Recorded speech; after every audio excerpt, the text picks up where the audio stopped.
to get started. Our first team today is Team OORJA. They're a team made up of 3 Chevening alumni, all from India. Our presenter will be Syed Zubair Shah, and answering questions in the chat box will be Shijoy Varughese.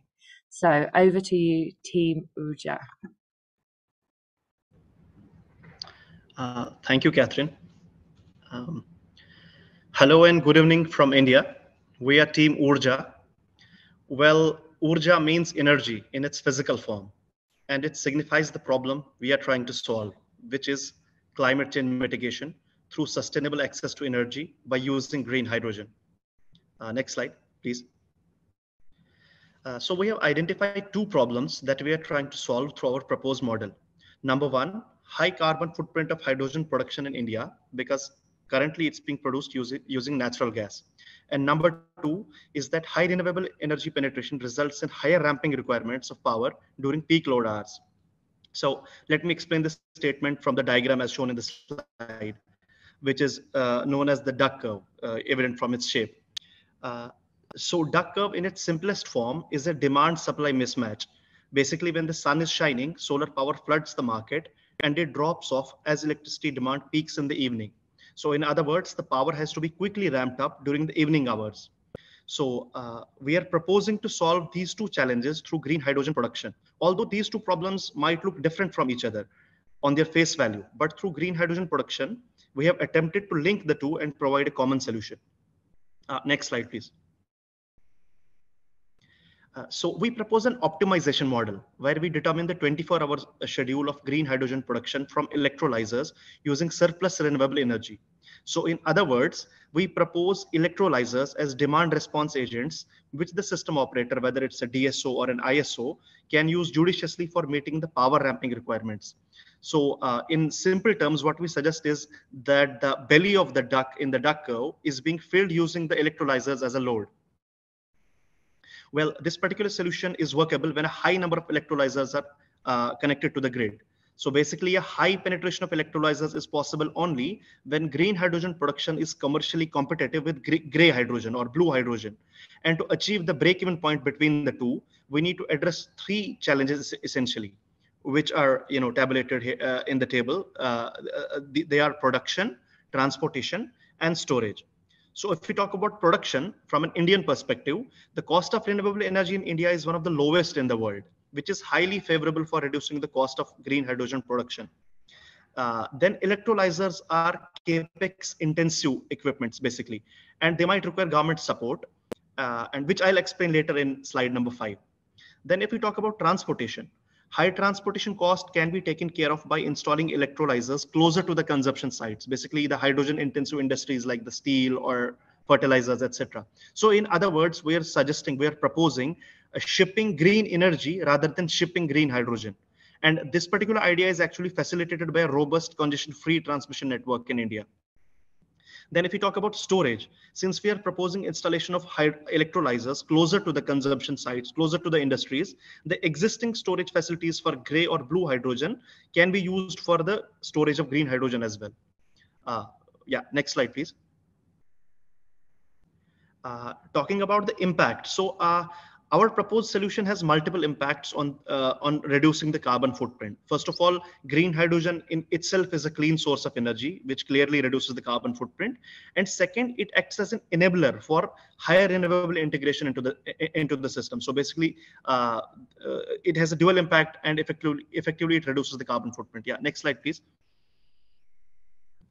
So we have 2 major stakeholders that are required for implementing our solution. Number 1 is the government.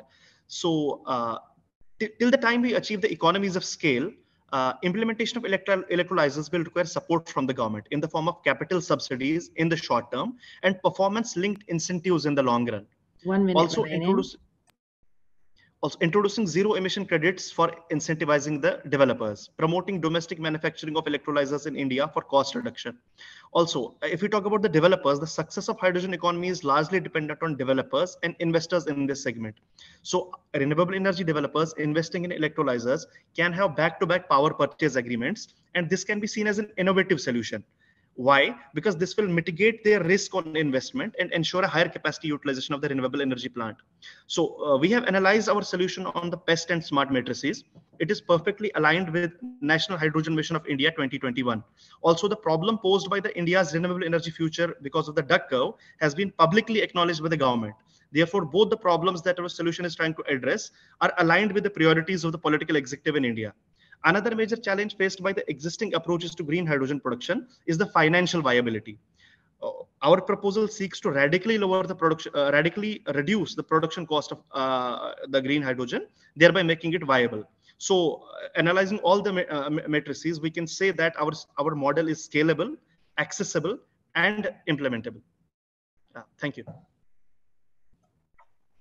Thank you very much, Syed. What a great start. And thanks very much for excellent timekeeping. You've set the bar. I think we have our first question from a judge. So James, will go to you.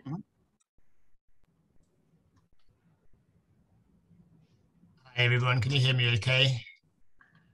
Yeah, I can hear you. Thank you, James. Yeah. Well, first of all, thanks so much for having me. Thanks to all the teams for all your hard work. It's great that the distinction between grey and green hydrogen is becoming much more widely understood, and I think the idea of using surplus renewable production is a great one. But I must admit, I'm still a bit of a skeptic about the large-scale use of hydrogen in general. So to focus on the Indian context, if these hydrolysis plants are going to be connected to the grid, sure, you're going to make sure that the power you're buying in via your power purchase agreements is from renewable sources. But as you scale up production in a country like India that's already has huge projected growth in demand for power over the coming decades, isn't hydrogen production at scale and eventually just going to increase the pressure on the grid and thereby push back even further the date when we're finally able to stop burning coal for power? So yes, by all means, let's replace any grey carbon that's currently being produced with grey hydrogen with green hydrogen using surplus renewables. But given that one of the factors we're considering here is scalability, I suppose my question is, can we really afford to produce hydrogen at scale? Wouldn't it be more efficient to electrify sectors like transportation that might otherwise use hydrogen? How scalable is this idea? Thanks, James, for the question. So as far as India is concerned, I mean, India has a highly ambitious target of integrating almost 450 gigawatt of renewable energy into its grid by 2030. And as of date, we have only integrated almost 100 gigawatts. So basically, there is in the years to come, we are going to see a huge penetration of renewables into the system.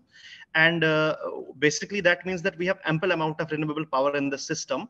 And we can actually afford to integrate more and more electrolyzers into the system. And when talking about the economies of scale, I mean, as more and more electrolyzers are added to the system, I think equally the installed capacity of the renewable will have gone up by that time equally, and I don't think there will be any additional load that the system operator will have to handle. And of course, yeah, you are right. I mean, when we talk about electrifying the transport has the added advantage of V2G. I mean, the batteries by definition can act as, both the source and the sink, which is not the case with green hydrogen.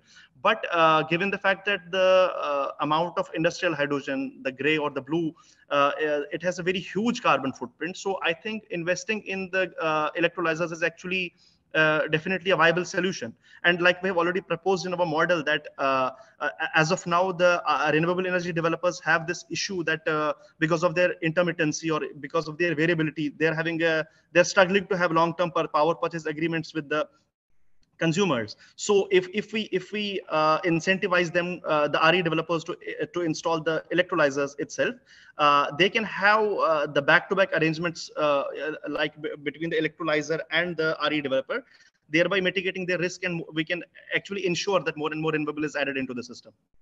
So I hope I have answered the question.